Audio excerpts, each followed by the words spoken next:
बिस्मिल्लाहिर्रहमानिर्रहीम। फ़ज़ाइल सूरह तारक।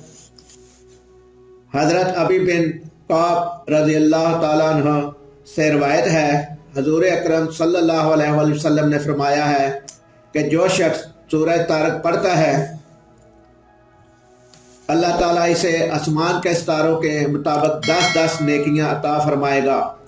किताबुल अमल।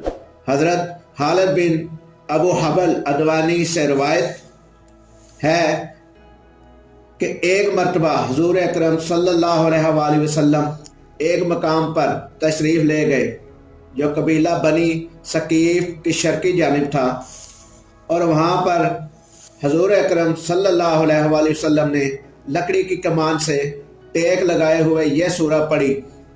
पास ही रावी हज़रत खालिद रज़ियल्लाहु ताला अन्हु मौजूद थे। उन्होंने हुज़ूर अकरम सल्लल्लाहु अलैहि वसल्लम से यह सूरत सुनकर याद कर ली। जब रावी वापस अपने कबीले बनी सकीफ के पास आए तो लोगों ने पूछा कि तुम फलां जगह पर क्या सुन रहे थे? उन्होंने कहा, मैं कलाम इलाही सुन रहा था। किताब मस्नद इमाम अहमद में इसका जिक्र है। तारक अल्लाह ताला की तरफ से ज़ाहिर होने वाली रोशनी है। इस सूरत की बड़ी से बड़ी हैसियत यह है कि यह सूरत असेब ज़दा असरात को ज़ायल करने में बहुत ही मौसर है।